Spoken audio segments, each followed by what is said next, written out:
Ciao, eccomi qua di nuovo. Here I am again, Ian D'Agata at the Ian D'Agata Wine Review in one of our video series devoted this time to native grapes of Italy. This one today is a moment devoted to the Pecorino grape. Pecorino has exactly the same name as the sheep cheese that's so common in Italy.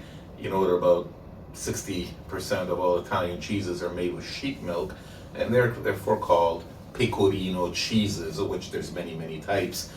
Pecorino Sardo, Pecorino Romano, and so many others, from Tuscany to Puglia and so on and so forth.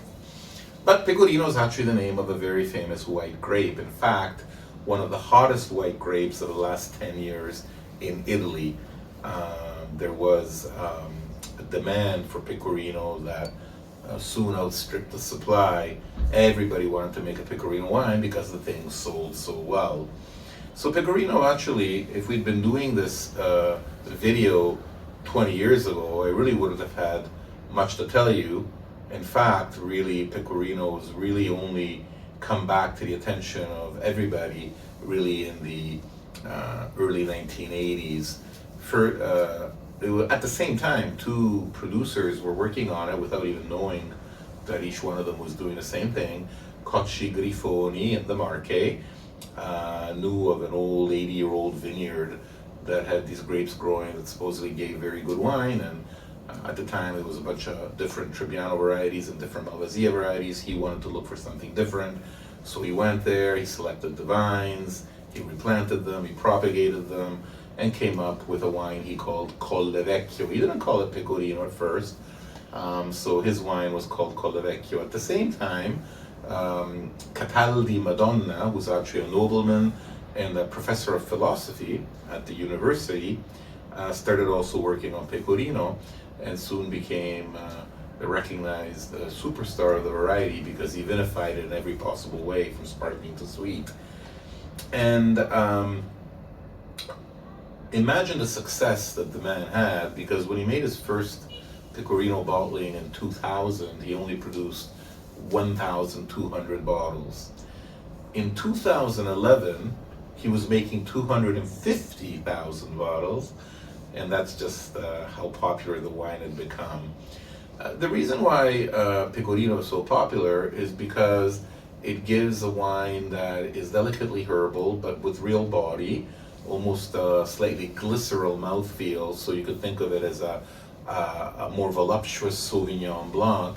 In fact, if you harvest Pecorino a little too early, it can be remarkably Sauvignon Blanc-like, and people often say that it's a Sauvignon look-alike. I remember that when I talked to Cataldi Madonna about this in one of my visits to his wineries, and I told him, hey, but you know, it really is very Sauvignon-esque, your Pecorino wine. And he smiled and laughed, and he answered right back. He said, no, Ian, it's not that Pecorino is Sauvignon-esque, it's that Sauvignon Blanc is actually Pecorino-esque. So you imagine how happy they are to hear that in New Zealand or the Loire. But all that being true, Pecorino is an interesting variety. It really has come to the attention of wine lovers, and in the last 20 years now there's a lot of them, and with that come problems. First of all, there's different Pecorino biotypes. Three main ones. One has 5 lobes and a medium-sized loose bunch. One has 3 lobes and very small bunches and very small berries. One is again 3 lobes, the leaf, but the bunches are bigger with round, bigger berries. In fact, there are many more biotypes, and the winery that has now taken over the baton of the premier producer of Pecorino wines in Italy is Tiberio. Tiberio has now done about 20 years of studies on her Pecorino vines, and she's been able to classify many different biotypes. And after making a classic Pecorino wine for many years, it's a bestseller, she's now come out with a cru wine called Quarmarie in honor of her beautiful white Abruzzo shepherd dog who passed away a few years ago. And it's really one of Italy's greatest white wines. It's a fantastic wine. It's Pecorino at a level that nobody's ever produced of before. And that is made with a specific biotype, yet another one.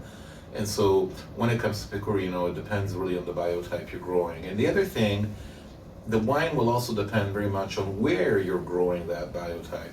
Pecorino is a grape that was born in high mountain habitats, both in the Marche and in Abruzzo. So genetically, it is predisposed to long growing seasons and long hang times. So when you take this grape variety and you plant it in a very warm environment, for example, by the sea, which both the Marche and Abruzzo have, and everybody will do that now because the grape variety is so popular. Everybody wants to make Pecorino wine. But the problem is that the grape variety short circuits. That's not the place where it grew up in. That's not what it's used to. That's not what genetically it is. It's not meant to be there. So what happens, Pecorino in that case becomes a sugar pump, and it will accumulate sugar very fast, such that you have to harvest it in already mid-August and even earlier in very hot years. And so that's never ideal because the wine will never develop the complexity it could otherwise have. So the best Pecorinos are always made from generally cooler climates, usually unoaked, although it can certainly take oak, because like I said, it gives you a big voluptuous mouthfeel. But the best Pecorino wines are those that are pure and unadulterated, where you can really get the delicate thyme and yellow fruit and minty notes that Pecorino can do.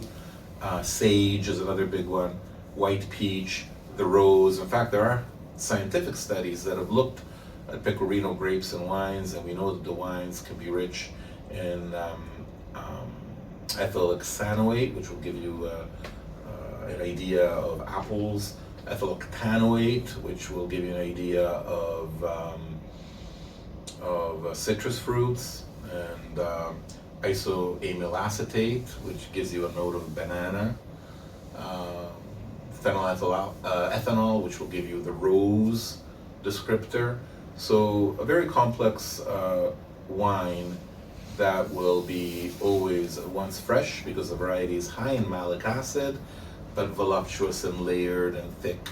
So a very interesting grape variety, very popular wines, and deservedly so.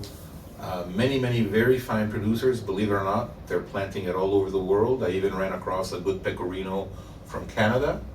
And so look for it, Pecorino wines, and I'm sure you'll be very pleased with the experience. Ciao.